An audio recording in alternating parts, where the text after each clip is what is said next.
there anything in science to you that is beautiful? Or rather, what is the most beautiful thing that you know of in science? E equals mc squared. Really? Oh, it's awesome. It is. So that equation doesn't just have a great publicist. It's actually... Because everybody knows it, but also everybody knows Coke. You know, it's like the Coca-Cola of science. Yeah, you learn E equals mc squared before you even know what any of those symbols mean. You hear it in elementary school. It's a gorgeous thing. What is beautiful about E equals mc squared? First of all, tell everybody what all the pieces mean. Well, E stands for energy, M is mass. C squared is just the speed of light squared. That's just, ignore that for the moment. The thrust of that equation is that energy and mass are equivalent to each other, which means you can transmute one into the other and back. What makes it extraordinary is that hardly ever happens in our everyday lives, yet it's going on all the time in the rest of the universe. And so we're in this little pocket where E equals mc squared is not visible. It's not visible. It's not happening in our lives. No. But if it did, the world would be really different. Light coming from that bulb would all of a sudden pop into a particle, and the particle would combine and pop back into light again. Would it hurt? It can, yeah. It would sterilize you. There's a lot of, the kinds of particles that would do that they would sterilize you, yeah. That'd be bad. I've had my kids. Yeah. So it goes on in the center of the sun. It went on at the Big Bang. It goes on throughout the universe, wherever it's hot and heavy. Well, what is beautiful about it to you? It's simple. It's simple, yet it accounts for hugely complex things. And for me, that is where the beauty lies in the truth.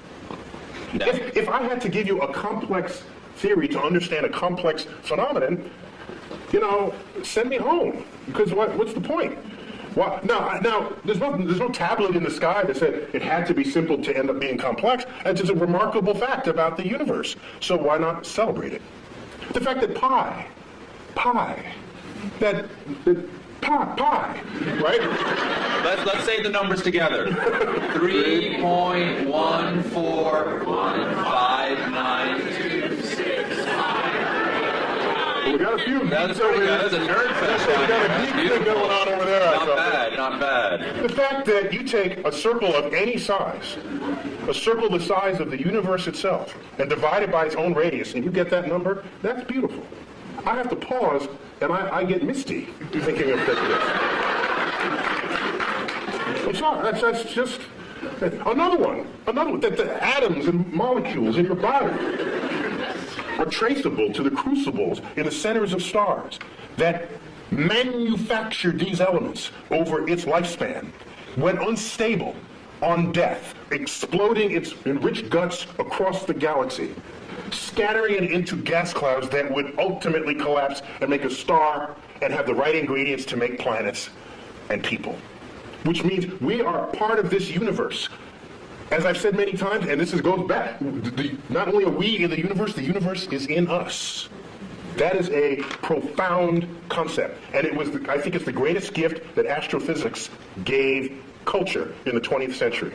There's a research paper in 1957, and I say that because one of the authors just died like 2 days ago, Jeff Burbidge, Fowler, and Hoyle. One of the most famous research papers that no one ever heard of. You know why, I think? Because it had 4 authors, not just one, and it took a decade to figure out, and it wasn't just somebody burning the midnight oil, so it doesn't lend itself to poetry or screenplays, because it's a collaboration, so nobody wrote about it. But we knew that we are star stuff. We knew that we are stardust at the middle of the 20th century. That connects us to the universe like no other fact. That's beautiful.